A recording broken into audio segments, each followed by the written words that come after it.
Welcome to Obstacle Running Adventures.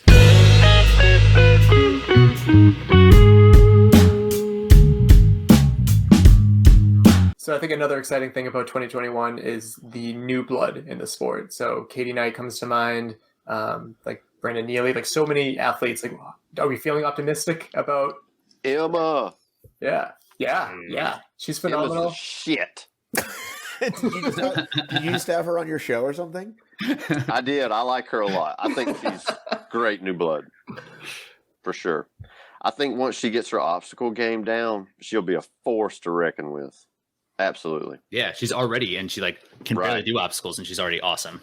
Yeah, and she already has the strength needed. It's not like she's coming off and she's like been this frail runner, and now she needs to build the strength. She's got plenty of strength. She just needs some technique. Yeah, just experience. Mm-hmm. Yeah.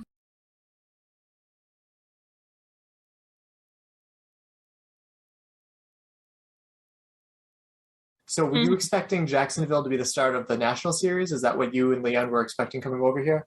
Yes, that is actually safe. So we started planning this trip 5 months ago. So it is a long time ago. And we were like, oh, there are these two national series events, which are quite close, which is really cool. And Leanne has also talked a lot about the Savage Race, which I've really wanted to try for a long time. And we're like, okay, this is perfect because in the start of the season in Europe, there isn't that much activity yet. So they start their season a bit later.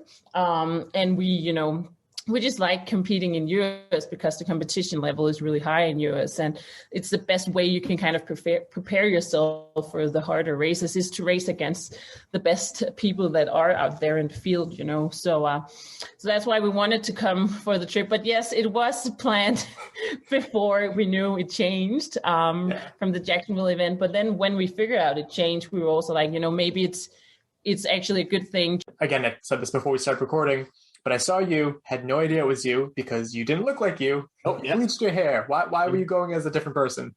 Funny enough, so I bleached my wife's friend's hair like a week ago, and I had already kind of been talking about it. I was like, I just want to do something different, and I always just cut my hair and it's the same. And I was like, I'm going to bleach mine too. You know what? I'm just going to do it. And then my wife, it was so funny. She, obviously it's not like a natural look. Like I have very dark hair, but she was like, don't bleach your hair. What if you make the podium? And I was like, I'm not going to make the podium. Like, are you kidding me?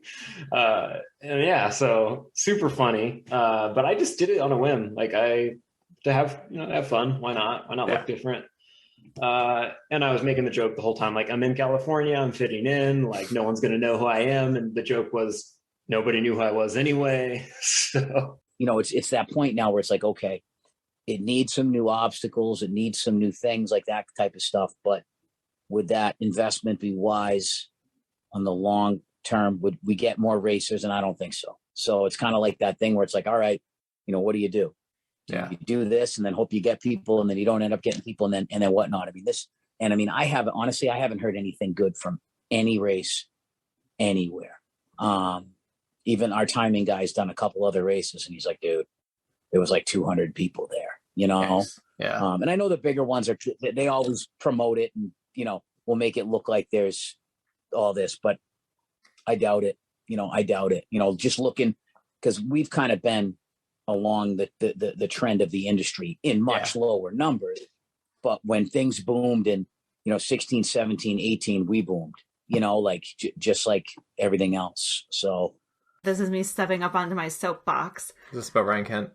No. Okay. I wasn't going to fangirl over Ryan Kent on this podcast. That's very funny. But just the whole the guy that was in the Air Force, and how he was shaking their hands, and then he was comparing what they were doing to his life in the Air Force. And this guy was the 1% of the 1% in the Air Force. This guy is as Philip DeFranco would say, certified badass. Yeah. And I just cannot get over the fact that they tried to put them on the same playing field. Whereas I'm not even somebody that's hoorah America, but no. This guy has dedicated his entire life to protecting our country, and these athletes are literally just showing up for a TV show. Yeah, and my immediate reaction to that was it's sponsored by them, so they had to tie them in somehow. But it could have been a motivational speech or Yeah. Let's get to what this episode's all about. So it's safe to say that everyone knows Mappy Davis from ORM, In the past, he's branched out to the documentary podcast, the Atlanta podcast, one recently on wrestling, and now, well, I don't know what's happening now, but he wanted to do a quick call. And when Matt B. Davis says he wants to call and do an episode, you call and do an episode. So let's get right to the interview. Yeah, but mileage was super high. I mean, first week back, I was doing like 50-something miles. Second week, I did like 70, I think. I did 22 miles on Saturday just to see like if the legs could really handle the long distance. And we'll be coming up to this. It was just low mileage to hopefully keep the legs ready and healthy. And, I just came out today because I was like, I already signed up for the race. It's a great race. I know this is the second to last one that Rob's ever going to have. So I didn't really want to miss it. But I really had no expectations going in. I knew that if the IT band flared up, I was just going to hop off. But at the same time, I was like, I want to try and do my best. Yeah. So you mentioned it being the second to last event. What are your thoughts on that? I understand that the OCR community right now and really just the racing community in general it's just hard getting people back to events after, COVID-19. And, Rob obviously understands his situation and the financials behind it better than I do. So if he says that it's just not profitable and it's not something that he can maintain, then, I'm not one to question that. Personal development programs. They are things you can take on anytime you want. You schedule it, and they can start from a 2.5 mile way of hitting the courses with almost 200 obstacles. With integrity in mind, you need to do the penalties when you can't complete something. But anybody can get through that program. In fact, that 11-year-old Olivia, she's not 11 anymore. She's 12. Sorry, no, she's 13 actually. Oh my gosh. She put herself through this program. Deal. She did, I think it took her 6-7 hours, something like that. Yeah. Oh my gosh. Nonstop, you go through this program. So anybody can get through these programs. And then we have ones that are a marathon of distance with randomly selected obstacles, 27 randomly selected obstacles for a marathon road run. Every mile you do an obstacle.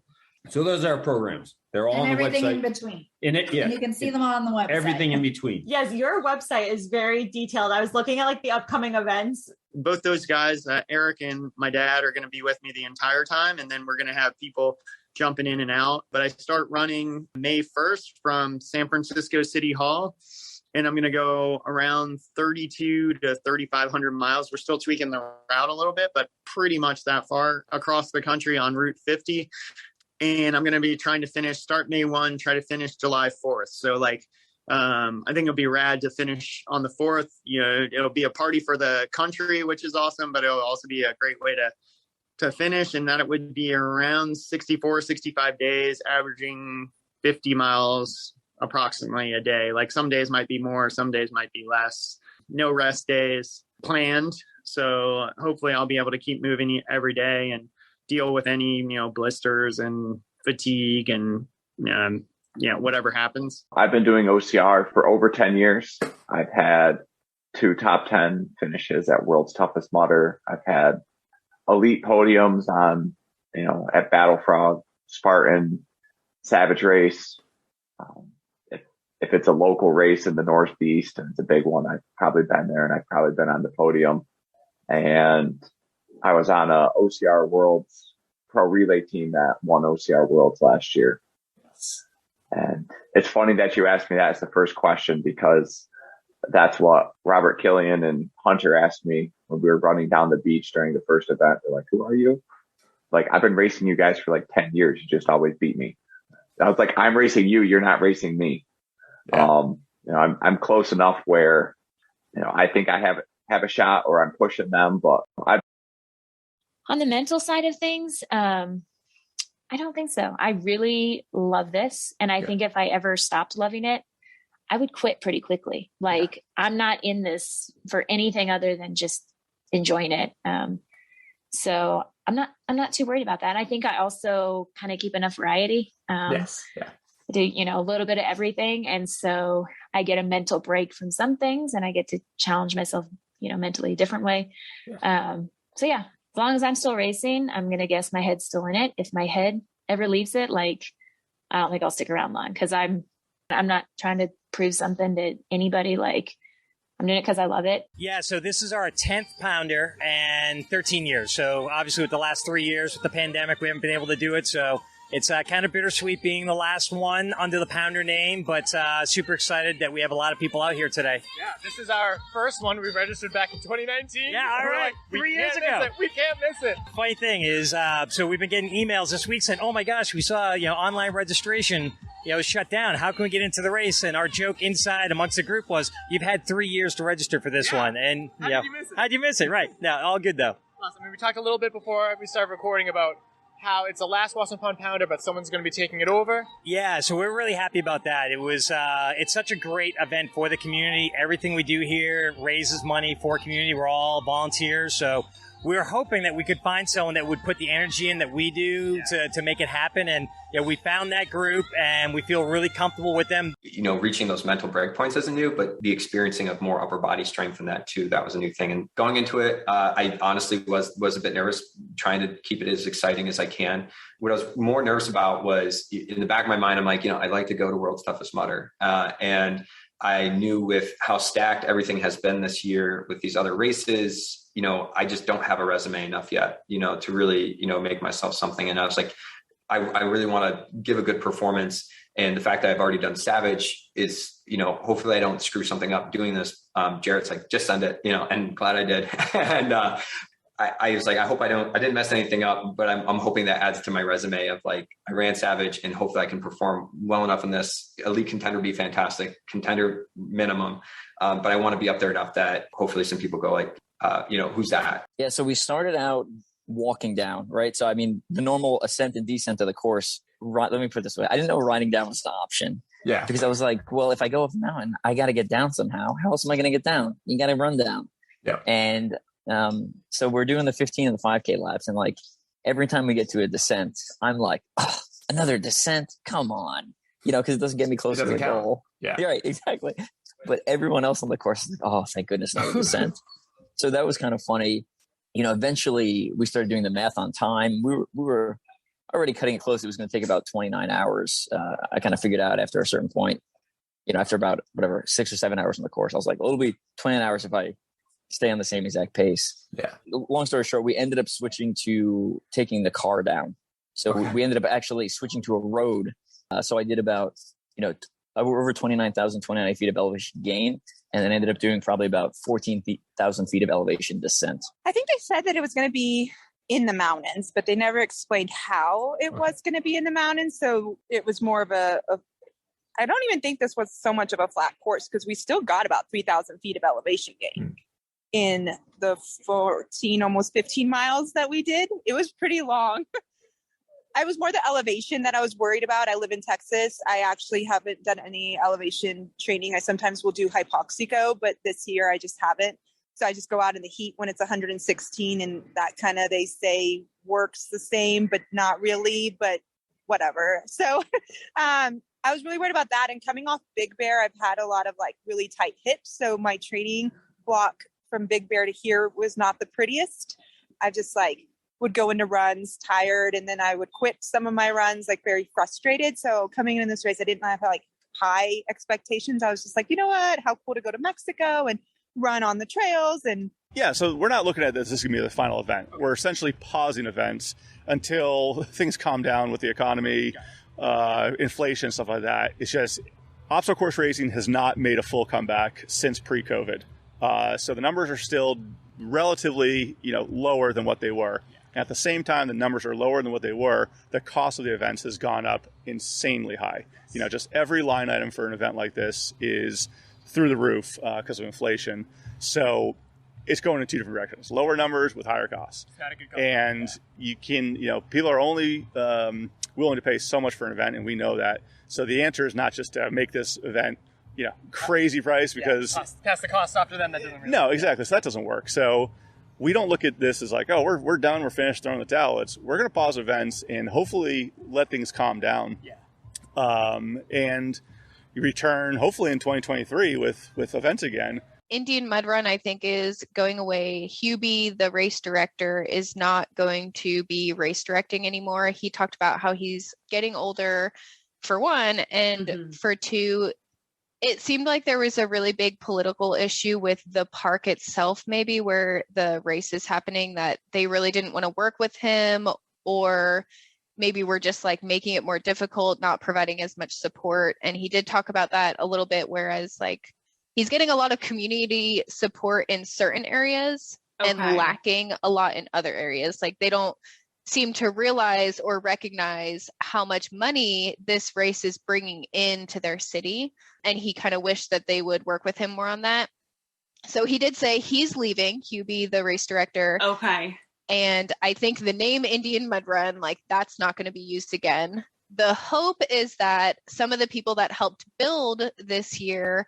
We were running our normal 2-mile loop. And when we got to the stoplight, we pressed the button and it started to tell us like, you're crossing here. And I listened to the beep mainly because when the beep gets super fast, I know that it's telling me to go. And that day, the stoplight wasn't necessarily working properly. So me and my sister started to go, and then probably like 10 cars turned before a car even stopped. And the first car I almost got hit by, and my sister yanked me back. And it's that day that I was like, came home crying because I was like, oh my gosh, I can't believe that my sister risked her life to save mine. Like, I love my sister, but we can have some good arguments sometimes.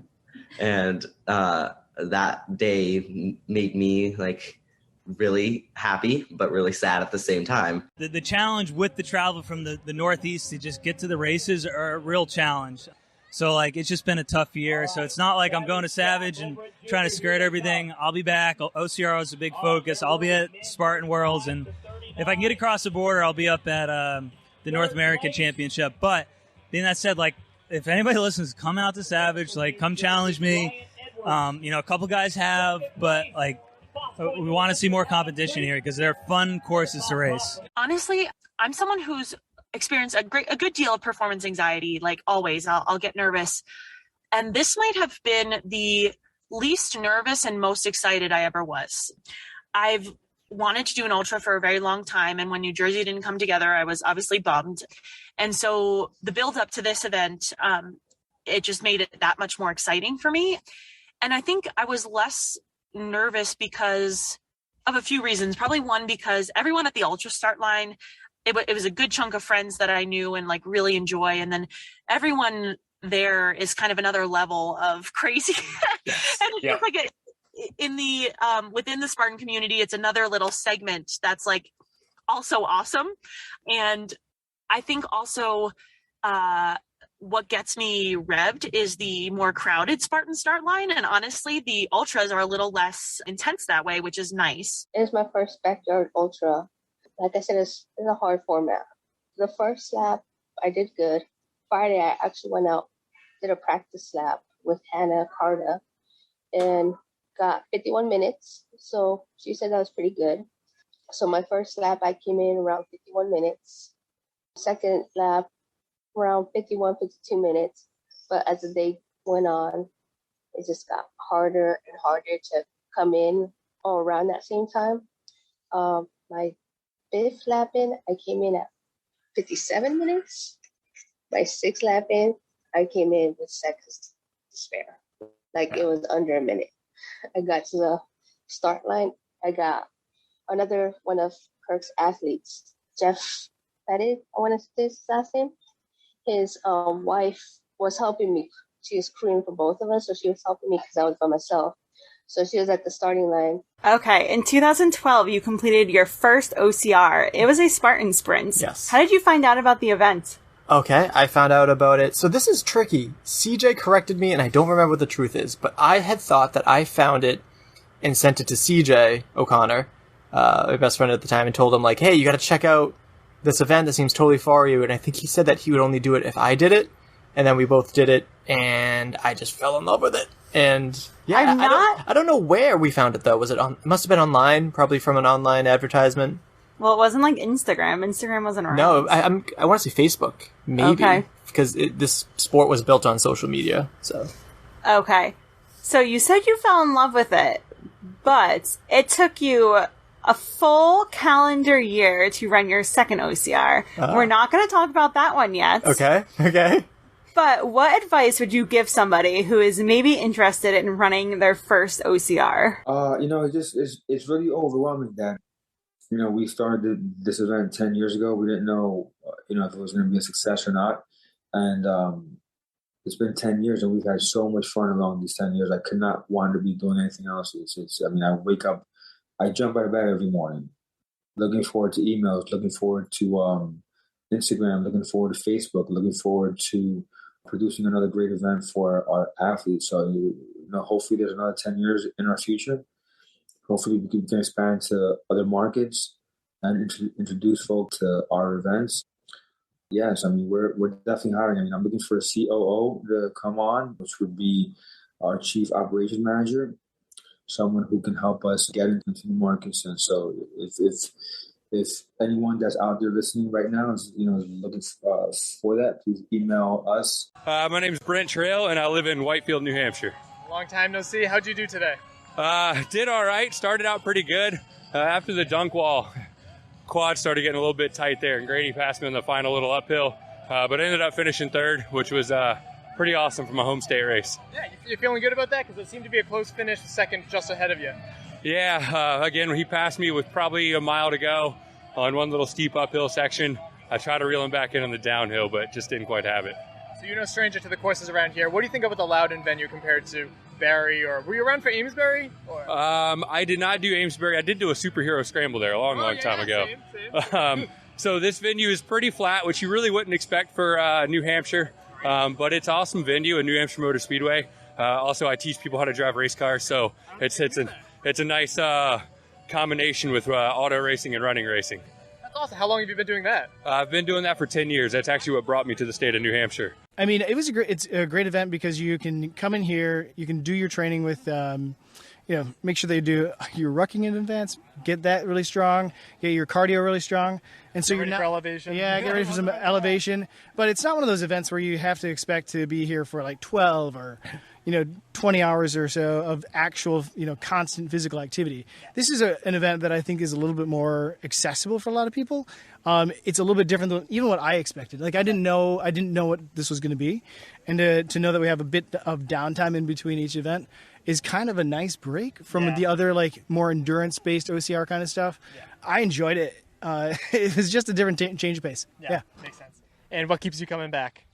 It's like every challenge, like each type of race is different, and so that's the fun. Like, yeah, a 36-hour fuck with your mind is one thing. This is fun because it's more just like pure like athletics. I really think obstacle course racing, like more than pretty much any other sport, is kind of a sport of momentum. Like if a couple things had have turned in that race, I could have like easily ended up 5th place, I'd say. I think it's really about being like mentally strong. It's about being in control, and it's about just like focusing on yourself and not other people. Like if you can really be within yourself, I think that's the way to excel and have the best race you can. And so, like I was kind of saying before, running your own race is really important. I know a lot of athletes will wear heart rate monitors even during races, just to make sure that they aren't like redlining or they aren't pushing too hard, because sometimes it is hard to tell, in the pre-race jitters, all the caffeine you take, you might be working harder than you think. And so you want to make sure like you keep things in control. In my opinion, ultimately, any way you slice it, all the credit goes to God anyways. Because yes, I train hard. I love training hard. I probably train just as much volume as most high volume athletes in OCR, at least. Cyclists are able to do more because it's all low impact. But between like running, strength training, mountain biking, hike and flies, and station workouts when I'm at work, and rock climbing, I put in a lot of volume just because that's what I love to do. So yes, there is an element of hard work, but the way I look at it is I'm a boat and God's the rudder. And if I'm not moving, there can be no steering involved. So the term like God can't steer a ship that's not moving is something that I think about. So my job is to use what he's given me, whether that's at work, with becoming a better fireman. Unfortunately, I didn't get to stay around a whole lot of time, partly because I took a bad fall during the race and I hurt my knee and I needed to go rehab a little bit. And then partly because I just didn't have time. This year, I'll be able to spend more time, but the time I did spend there, I I really enjoyed. I think the Stratton Mountain Resort and the whole area was beautiful. The atmosphere was great. I hope the weather is as good this year as it was last year, because I mean, that made it awesome too. You could just walk around in shorts and a t-shirt, enjoying your time. Yeah, to me, OCRWC last year was my favorite race that I've done, even though I lost the race. It was still the most enjoyable experience. Definitely have friends with you that like aren't all racing. Have people there that can cook you dinner or look after you a little bit, because chances are you're probably going to be a little bit knackered. And don't plan to leave on a Sunday. Just take another 2 days off work. I know times are hard, but the party, you want to be there for the fireworks and just make use of everything that's there. Meet people. You're getting an opportunity to meet people from, are we 60 countries this year? Something like that. That's like awesome. It's over 50 for sure. Like, where else are you going to that kind of mixing pot of like-minded people who enjoy the same thing as you? It's such a lovely, lovely sport. And one of the lovely things about the OCRWC community in particular is how nice everyone is. Yeah. Like the conversations that you see online are always respectful and kind. So yeah, take the chance to meet these people and kind of make new friends. So stoked. I mean, it's been a real up and down year. The year started amazing. I got sick in the middle of the year, and it was a complicated process coming back, and I didn't have time to really build up the way I would normally want to, which is why I didn't sign up for the 15K. So I put all my eggs in the 3K basket, and I'm really happy with the way it turned out. It felt good, and yeah, the race went exactly how I wanted it to. I got up front quick and just put in work. And I had some challengers. I had Rylan come up right behind me at one point. I had Kempson on my tail the entire race. It was much more of a fight this year than it was last year, but I'm really excited about that. It was a blast. It hurt really bad, but it makes it feel a lot better when you had to fight for it, and it was a real race. Tyler Veerman, Morrison, Colorado. Now, first time to OCRWC. Sounds like it went well for you. Yeah, I was having a good time out there. A lot of new challenges for sure. I felt good on the running portions. I had Rylan pushing me for a while, and it was nice to do obstacles where I could just kind of take my mind off everything else and just focus solely on each obstacle. Yeah, it's just new challenge for me. I loved it. I knew the elevation wouldn't be a problem for you, but I wasn't too sure what your obstacle game was like going into this. So how are you feeling with the obstacles? Good. I have a background in like some gymnastics and whatnot, so I think I still kind of have that fitness. And I always do some like general maintenance, like strength maintenance quite often. So I'm glad that's carried over a little. Yeah, I felt pretty smooth. My goal was to be smooth and efficient through everything today, and I accomplished that. Okay, so my name is Lindsay Webster from Canada, Quebec, Canada, and we got dogs fighting behind us. Dog showdown going on in the background. This weekend was awesome. Finished second in the 3K, first in the 15, and then second again in the team race, which was loads of fun. So, yeah. How are you feeling about the weekend just overall? I'm very happy with it. Like the 3K is always kind of hit or miss for me. 15K is always kind of like what I'm gunning for, and just like ever since I started doing OCRWC, I haven't lost one yet. So it really means a lot to me every year to like retain the title, and I get quite nervous for that one. So like when I can put it together, it's really special to me. So. Correct me if I'm wrong, but were you not registered for the 3K until Jack Bauer told you? Yes, exactly. Yeah, Jack, I think, so I registered like after last year's race. They sent out like 40% off or something. I forgot what it was. So, I registered so long ago, and I assumed that I had done both. Are you prepared for that too, just in case? Oh, I mean, I already know that people like don't understand my approach going into this race. And that's totally fine. I think they'll realize it, mm-hmm.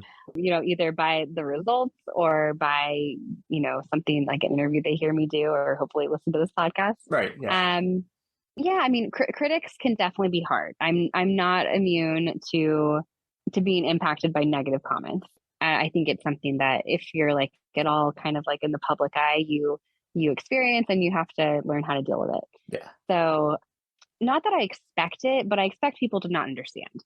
At least like to understand why I'm not racing now, or maybe not understand, what I'll do this weekend or whatever. And I mean, that's fine. Like, I can't like tell everyone or like expect people to have the same expectations that I do. So, but one of the big things that's I think most interesting about this venue is that there was a massive news story that broke that has not been verified yet about World's Toughest Mudder potentially being there. So there's a crap ton of people now interested in this venue. So I know you've never run World's Toughest Mudder, but the parking is extremely important for that, obviously, and being able to drop stuff off the night before. I think both of those things seem like massive, massive barriers. Do you think that's anything that they could, any way they could fix that? Where the start line was and where bid pickup in the merch tent, it would not fit many cars. And I want to say it was probably a half mile to where we parked the car and walked back. But then in the afternoon, it was even further out there and up a hill that people had to go park because there was nothing close. So I'm sure some people were not too happy, especially after running an ultra and having to go that distance to go get your car afterwards and carry your tote and everything you brought for the transition area. Is that going to be fun for somebody like Ryan Atkins, who maybe wouldn't win a 3K, but can like suffer and hustle through a beast? Yeah. I think it appeals to a different set of athletes, which is good, but in all, I'm very negative on this. I think replacing the typical series is a terrible idea. They are up and switching it to an event that they've never truly done before competitively, other than Spartan Cross and Spartan Games or whatever. I'm worried about a potential mass exodus of elite athletes. There's little to no place for Ryan Atkins, Lindsay Webster, Hawk Call, Annie Doobie, and others that enjoy the running in the mountains. Spartan has it set up so the sport is no longer for them. You know, hey, glad you enjoyed participating. We're looking for other people now. You don't really matter ultimately. And yeah, they'll still have other races competitively probably, but not part of the series, and that's, you know, not going to be as interesting. So I think 3K in addition to the typical events would be stretching themselves thin. I'll welcome it if they can do it well. There's nothing better than going out there and running a really, really honest effort. Yeah. So I'm willing to do what it takes to pull off the win. It's damage mitigation for me. It's not a matter of like, I don't have to do anything beyond myself. I'm athletic and nimble and I weigh nothing. And I'm strong and I'm fairly explosive and I can run a lot. So despite this being my third race ever in obstacle course racing, you know, I'm viewing this as this is my race to do whatever I want with. Yeah. And that's not just because like it's my blank easel to make some work of art with myself and get weird by myself. It's because I think that if somebody wants to run their own race and reel me back in, then God bless them. But they're not going to run the totals that me and my squad are going to run. So they're going to have to run how we want to run, or they're not going to be a factor. You just, at a certain point, it matters. We are like two peas in a pod, casting out on our adventures. You caught that. Choosing to marry you wasn't exactly the world's toughest decision. I promise to be there when you need help with something, even if it's across the universe or here, there, and everywhere. A day in the life with the two of us, I was sure to fall in love with you. I also wanted to say, this book has too many pages, and I feel like I'm supposed to have a lot more to say right now. I'll try to save more nice things to say throughout the rest of our lives together, because that is your love language. But in all seriousness, I have incredible friends behind me, but as the person in front of me, who is my very, very best friend. I was like, that kind of looks like Veerman, but there's no bib on him. So I'm like, I don't know, whatever. And I get close and I'm like, Veerman on the back. And I'm like, oh shit, wasn't he winning? I was so confused at this point. And I run past him. We give each other like a good work, good job. And I'm going under the Satan's mustache. And I'm just thinking to myself, like, who the hell was in the lead if it wasn't him? I'm like, am I winning this race right now? Absolutely crazy in my head. I'm like, am I winning? Yeah. There's no way. Like, he didn't have his bib on. Like, maybe something weird happened and somebody else has got it. And I'm like, nah, that dude was in the lead. I was like, I'm doing this right now. This is crazy. And again, another big smack of adrenaline. And I just take off and I finish that lap. And as I'm coming through, they're like, and you're a new leader, DJ Fox. And I'm just like, oh shit, it's real, dude. Yeah. Let's go. Yeah. And I just, again, like super invigorated. I'm running next to Javier and he comes up to me and he's like, so all you got to do is maintain this. Can we make it happen? I'm like, yeah. And he's like, and then what happens? And I'm like, then we're world champ, baby. Women are good at endurance. They're just as good, if not better than men. And if men are going to be in the conversation for pushing that longest mileage, I'd like for women to be a part of that conversation too. Absolutely. Like, I think we sell ourselves short on like what we can do. And there are a lot of limiting factors for women, but I think there's also a lot of potential that we just leave on the table. And so that was my thing. I was like, look, I'm going for more. And like, if the thought is like, oh, maybe we could hit 120, I think women should be a part of that conversation. Like, I think women are fully capable of it too. It's just, you know, it's not just getting better at World's Toughest Mudder, it's getting better as an athlete, which will then carry over to World's Toughest Mudder. So, and then how did it feel to take the win overall? I know that Dave was very proud because I think he drafted you first. Yeah. So how did it feel to win the championship event? Oh, it was amazing. I cried a little bit. It was like, I mean, I never thought that I would be able to win like a world championship event. So it was really cool to kind of see everything to fall into place.